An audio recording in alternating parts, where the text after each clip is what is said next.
Okay, so we're gonna get started in a little bit, but yes, okay, so we're good to go. Hi everyone, my name is Carmen and welcome to another episode of the late night show Novio.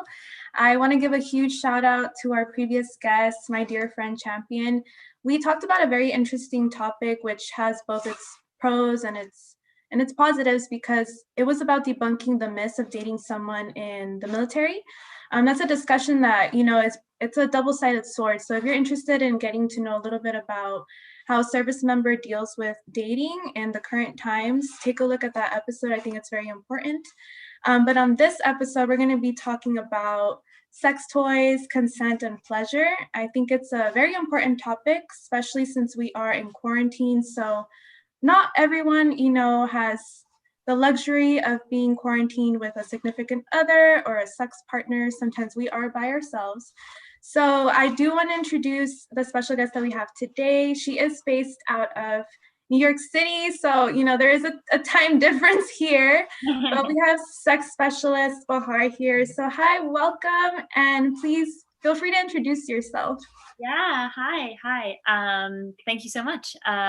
Yeah, I'm really excited to talk about it. I mean, sex toys have always been a huge, they've been around for ages and ages, but now especially people are just like, oh, maybe I need to invest in something. I have a lot of alone time, a lot of free time. But anyway, my name is Bahar. I actually am genderqueer, non-binary genderqueer. I do not use she, her pronouns. I use they, them pronouns. I'm totally cool to talk about what that means if that's something that's interesting to talk about. But yeah, my pronouns are they, them. And if you get it wrong, I'll just correct you. And, yes, feel free. And yeah, I manage a big, beautiful sex toy store in the Upper East Side of Manhattan. It's very big. A lot of people who walk in, they're just like, wow, this is big, because in New York, usually you have a small, tiny, cramped space. Right. And we're a queer-owned, queer-operated company. We've actually been around since 1971. Wow. Yeah. The Pleasure Chest has a very strong history in terms of like the gay community, the queer community in New York. And yeah, and I've been working there for about 3 years now. And my favorite part about it is the fact that I get to teach. Like I love assuaging people's nerves and getting to know what people are really looking for and finding the best thing for them and assuring them that, you just normalizing what people think are, people are always just like, what's wrong with me? What's wrong with me? Right. The real fact of the matter is that you just haven't found the thing yet, or the person yet, or the context yet, or whatever. So yeah, education is my bag. Yes, and if you just tuned in, the Pleasure Chest store has 3 locations, right? New York, LA, and Chicago. Got it. Yep.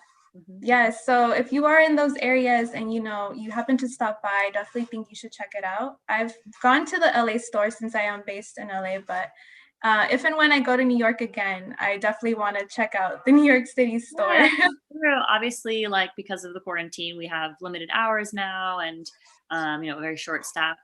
We'll have a smaller staff, but yeah, we're doing curbside pickup. We also have a website, pleasurechest.com.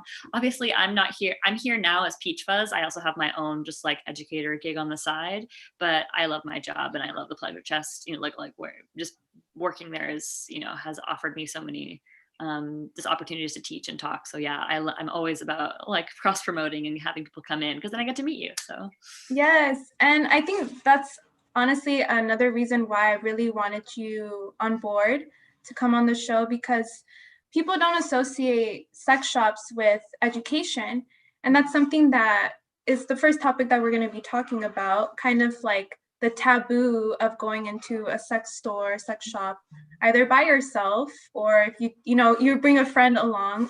Is there a reason that you think people might be scared to walk into a shop? yeah, it's funny, when you said the just juxtaposing sex toys and education, they're actually very tightly like bound together.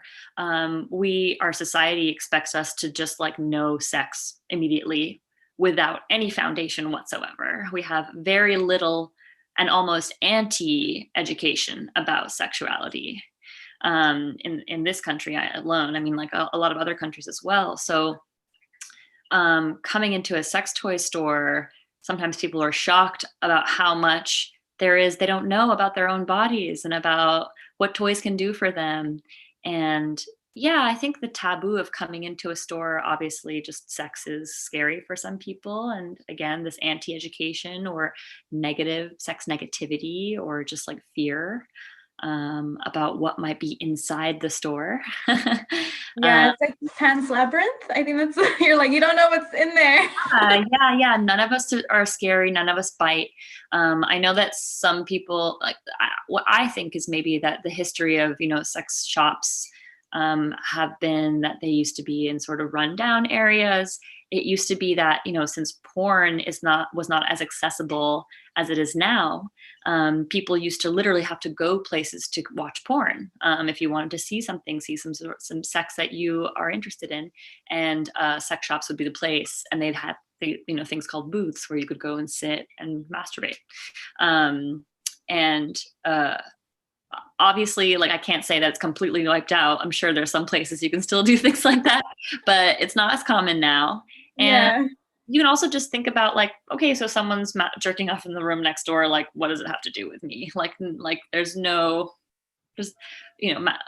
sex is not the enemy here. Right. You know what I mean? You're going to a sex shop for a reason. So, I don't know what other fears could be associated. Just who might be behind the counter, if if there are predators there. I can just speak more for my own shop. Obviously, I've been to plenty of others, and I've never ever felt uncomfortable or unsafe. Or, I am non-binary, but I'm femme and generally perceived as feminine. So, I've never felt like there was anything hiding in the shadows there. So no, I really do relate to that, and that's why I started this show, because I feel like, well, for me, I have a Mexican American background. And there's so much Catholic guilt when it comes to sex that, sometimes I internalize that shame. So I will come out in here and say it, that I didn't go to my first sex shop until I was 25. Yeah. Maybe that's considered older. I don't know, but that's when I first started going, and I went with a friend, so maybe like, what are some tips that you give to someone who, is interested in going, whether by themselves or with a friend? Like, how do you suggest that they go about going into a sex shop? Yeah, obviously, we as people who work there, especially if you're thinking about going to one that is queer, feminist, whatever, friendly, like they have, you can do your research and see which ones are nearby. Like, the ones that are, claiming to be like LGBTQ femme friendly, especially for those folks who feel a little bit more intimidated in terms of like, oh, well, sex is a man's world, quote unquote, whatever. Those ones are generally going to be the people who know that it takes a lot of courage for some folks to walk into a store. We deal with people's nerves all the time. It's a retail job. We're just doing retail, but it's not like a shoe store. You know what I mean? So we understand, like, people get the giggles, people come in and they sometimes will be very, sometimes we'll sort of forget that it is embarrassing for some people.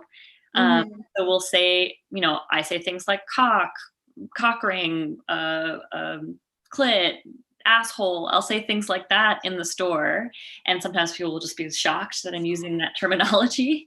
Right. They're like, what did you say? Yeah, but I use it all day long, so it's not embarrassing for me. And obviously, I try to meet people where they're at. I'm not trying to like scare people, but I am trying to let people know that it's a place where no one will judge you for anything that you're looking for.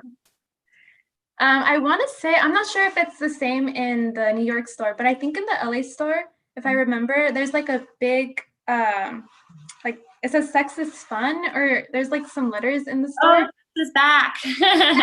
Back. I think that's what it says. Yeah. Like, I think that's why I really like it too, because there is no shame in whatever it is that you're looking for. Yeah. And I feel like a lot of people think like, oh, a sex shop is maybe tailored for like a male audience, but there's a lot of things for everyone. And I That's think funny that's the you say important that part. because I get so many men who come in and they're just like, well, what is there here for me? Right. Because like it's so funny. Everyone thinks that their body is wrong and or like not suited to the place that they're walking in. And I again, like I always am whatever queer whatever. Toys don't have gender. Mm, Like clothing doesn't have gender, but we right. genderize it. We put the gender on them. So like it's like, people will come in and say, where are the toys for men? And Mm, obviously I'm not going to be like, you got it wrong. Like I'm not going to like correct you. I can show you the way, but it's like walking into a shoe store and being like, and thinking heels are only worn by women. right. Heels come in all different sizes and anybody can put their foot in one. You know what I mean? Um, Yes. but yeah, that's the idea, is that sex toys they're not for a gender, they just are for body parts. That's all. No, that's very important.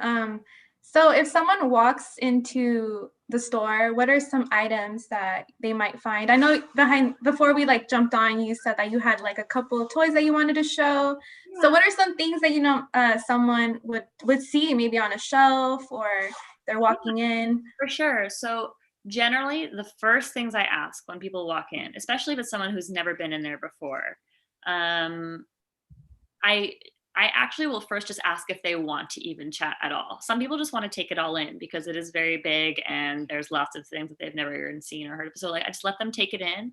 And then if they do want some guidance, the first questions I'll ask is, what body part are you wanting to stimulate? Again, it's not about your gender, it's not about your expression, blah blah. We're talking Mhm. literally talking about toys that are applied to the body. So where do you want the toy to go? What are you most interested in? Is it nipple? And also it's about expanding your idea of where toys can go too. Right. So we're a very genital focused society when it comes to sex, which I would like to also break that open too. We don't have to always focus on genitals. But yeah, you can say nipples, the clitoris, the asshole, the shaft, the balls. I want to get into impact play. I want to get to kink. I want to get into vibrating, non-vibrating. There's lots of categories, but Mhm. the first thing is like, what body part? Where do you want to focus? Can you tell, since you've worked in retail, I'm guessing for a while, or worked with people, can you tell when someone is like their first time walking in? Oh yeah, 100%. 100%. Yeah, they look a little lost. Oh, Everything is very funny. And generally like I'll try to use more, like I'll say like, are you looking for external stimulation, internal stimulation? And they'll sort of be like, huh? They'll be like, what do you mean? And then I'll have to, Mm, just sort of go a little further with them just to get the willies out of being like, are you looking to put something against your clit? Or do you want to put something on your penis? Do you want to stroke your penis? Like, what do you want to do? And then they're like, right. oh, okay, I can literally talk about my body in these terms here. You know what I mean? And we should, right? Because it's like language, or else like, how are you supposed to know what Yeah, you want to do? exactly. Yeah, we're not beating around the bush here. Right. Pun intended. Right. So yeah, if you walk in, generally what you'll see is many, many different colored packages, mostly pink and purple, to be honest. Pink and purple? Pink and purple are the like top two colors of every sex toy. Like some people walk in and be like, "Oh, I had this once. It was purple," and I'm like, "Okay, you got to give me a little more than that." Yeah, we generally organize the store. The pleasure test organize the store by function, like what part of the body, not by gender. Um, and you'll see just walls of lubricants. There's many different types of lubricants. There's condoms. There's toys and novelty, which generally we kind of put in a little corner because it's just like, these are just like joke gag things, not Oh, really. okay. You know what I mean? Mhm. And obviously there's vibrating toys and non-vibrating toys. There's dildos, which are non-vibrating.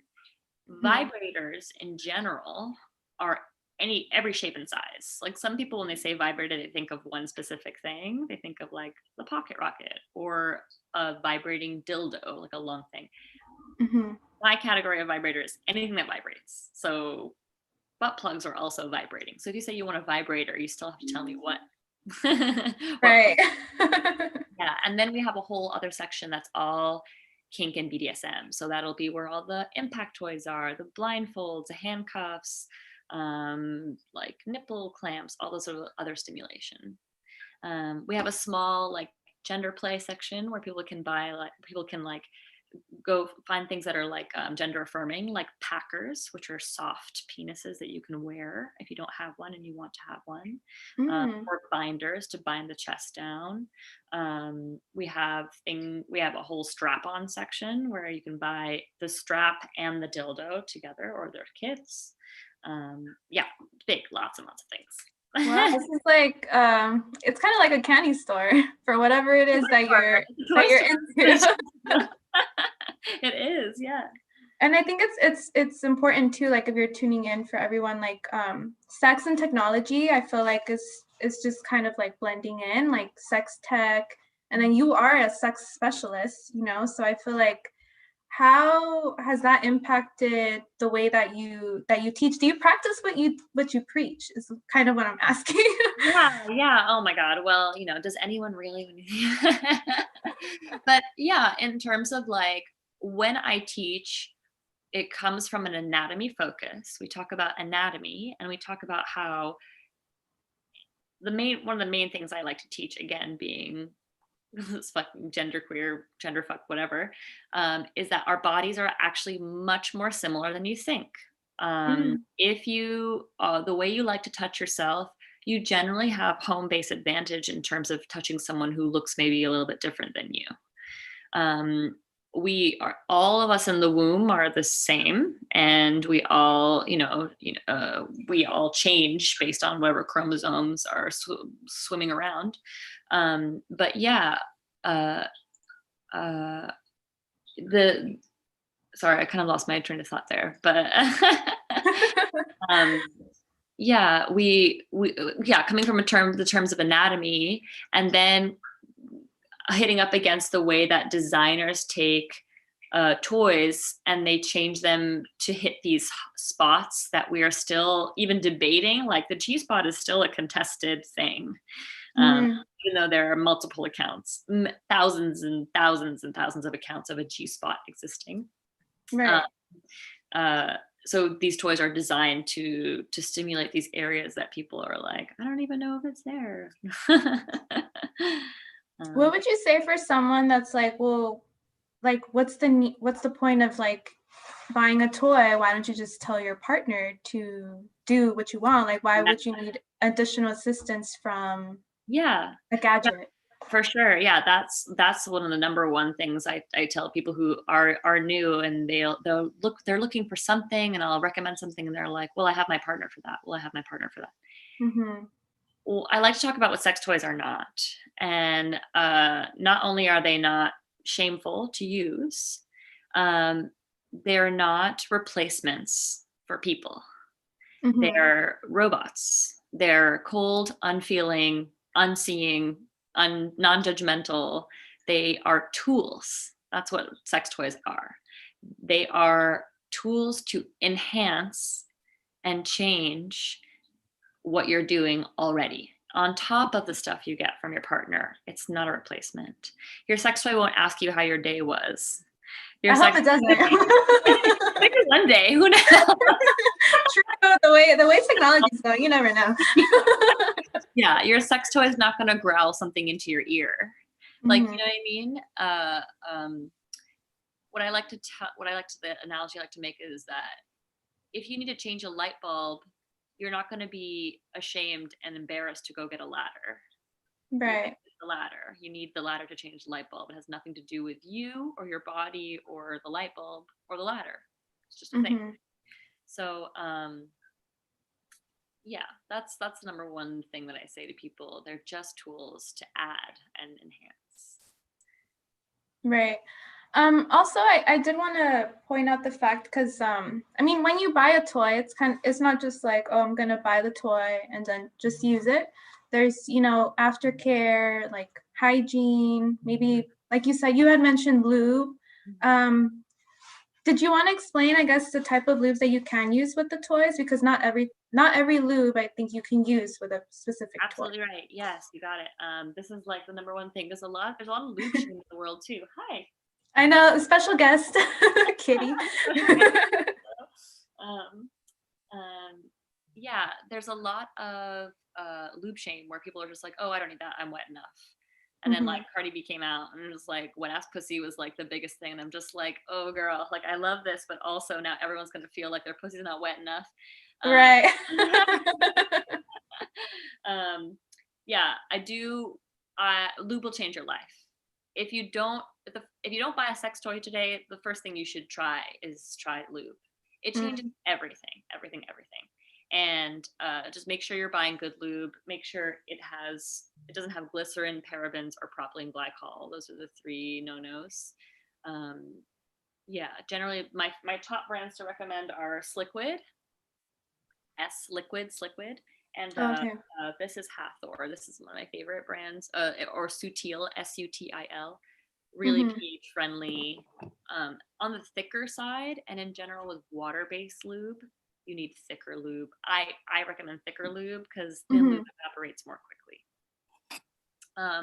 But yeah, wetness is not an indicator or marker of arousal or horniness or whether or not you're enjoying yourself. It's just a thing that happens to some people and doesn't happen to other people. And also sometimes it doesn't last as long as lube does. Or if you are in a certain point in your cycle, or if you don't drink enough water, like myself, I hate water. I never drink water. So, you know what I mean? Like lube, you don't have to be ashamed to use lube either. That's another thing I really want to put out there. Because every time someone buys a toy, the next thing I'll be like, do you have lube to use with this? Yes. And I think it's true because like I'm telling you, I'm like discovering my sexuality I think later than most people, but I feel like, it's never too late. Yeah, there's no late. And also you'll rediscover it again and again, and you'll have sexuality changes so many times over time. Yes. And I know you mentioned too, like not everyone gets lubricated like as other people, and I think that is kind of like misconception that people think like, oh, if you're young, then you'll get wet easily. Like that's not always the case. That's false. It is. Yeah, it definitely is. Everyone's so different. Everyone's hormonal levels are so different. Like it's all very, very different. And again, it's not an indicator of if you're enjoying yourself or not too. A lot of people feel like, oh, well, I must be doing something wrong because you're not wet. Yeah, no. So the different types of lube are water, silicone, hybrid, which is a mixture of water and silicone, kind of creamy looking. Do I have one here? No, I don't think so. And oil. Oh, okay. In general, Vaseline, lotion, things like that are also considered oil-based. Oh, I didn't know that. Yeah, because they have oils in them that you'd never want to put oil on condoms because oil will destroy rubber. Water-based lube, you never have to worry about what you're putting it on or where you're putting it. Water-based lube generally is fine for all things. Right. Silicone lube is really slick and it feels like oil, and it's not water soluble, meaning it can't wash away with just rinsing it. Like you have to wash it off with soap. It's really slippery. It's great for anal. It's like it doesn't absorb. So it's really, really slippery. The only thing it's not compatible with is silicone toys. So silicone lube, silicone toys, they're so similar, they start to melt the toy. They'll start to bond with the toy. Oh, so that doesn't sound good. If you want if you want your silicone toy to stay whole and non-porous, which means that no bacteria can grow on it, don't put silicone on it because silicone will deteriorate the material. I will say a lot of people think silicone means chemicals and that's bad. That's wrong. Silicone is totally body safe. They're the hypoallergenic material. It, again, because it's not water soluble, means it doesn't absorb or leach into your body. It literally just slides out. It's not going to harm you. And the only toys you can put it on are metal, glass, plastic, but yeah, not silicone. It's also safe on condoms. Most condoms already have silicone lube on them. That's what condoms are lubricated with. this is like, if you're listening, this is all important because you have to make sure that, you know, you're buying something and then you're also making sure its life warranty is good. Yes. So that's very, very important. The silicone will last forever if you take care of it. So yeah, it's important. So I know we talked a lot about the education part of the toys and, you know, what you might see at a sex shop. Mm-hmm. So let's say I bought a toy. How do I introduce the toy with a partner if I'm interested in doing that? Where does the consent part go into that conversation? For sure. Okay, so here's one of the biggest things I tell people who are buying a toy, either if they're coming and buying a toy for them and their partner to use, or for themselves to use just in general. You need, regardless of whether you want to introduce it to your partner or not, you need to masturbate first. Mm-hmm. You need to do it yourself first. You need to buy your toy and see what you like first, because there's no way that you can even communicate what you want to do if you don't even know how to do it yet yourself. Or if you, I mean, you can, there is the novelty of being like, we both don't know what this thing is. Let's try it together. That might be fun for some people who are a little bit more established in that. But if you don't have, if you feel you're feeling unsure or not really confident in introducing a new toy to a partner, definitely do it yourself first, because then you can gauge your pace, exactly how you want to use the toy, how long you want to use it, when you want to pull it out. Like, is this a toy that you just bust out right at the very beginning of play, or is this a finisher? Do you know what I mean? Like, you have to sort of see those things. And then the way to bring it to your partner, I'm assuming that if this is a person you have sex with, they're going to be really happy to hear about what gets you off. Right. They're not going to be like, ew, that sounds horrible. And if they do, I think you have another conversation you have to have with them.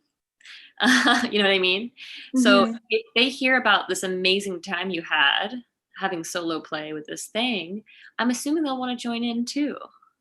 Right. This is how these conversations should start, because all sex, regardless of whether you're using toy or not, needs to be communication about what you enjoy and what you want to explore more of with each other.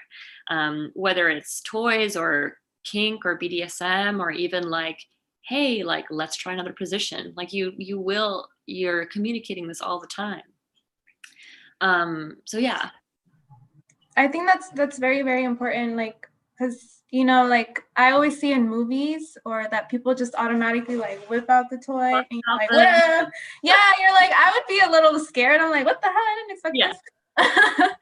So yeah, I think it's important, like you said, like you should try it out first and know that that's what you like, and then you want to introduce it with a partner.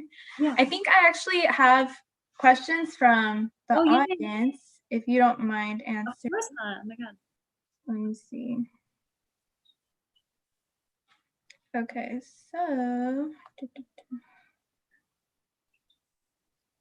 so the first question is, I'm interested in buying a toy.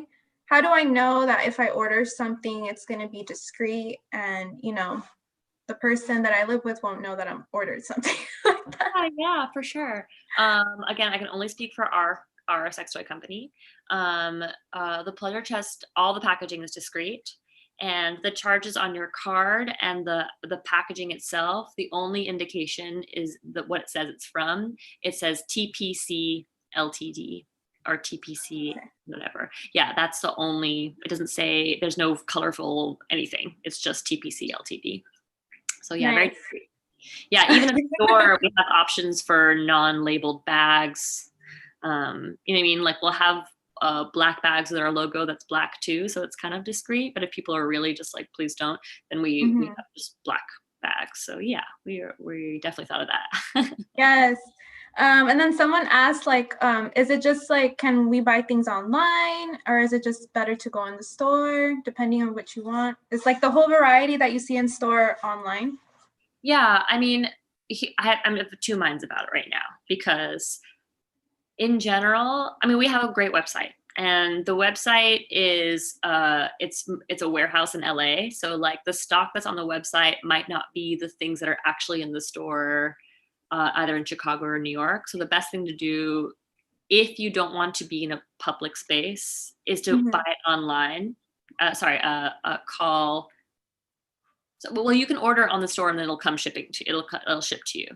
If you want to pick it up from the store, we have that curbside. The best thing to do is call the store and see if they have it, and then pick it up that way. Or if they have delivery, we have sometimes a messenger delivery. They'll pick up a dildo and send it across town.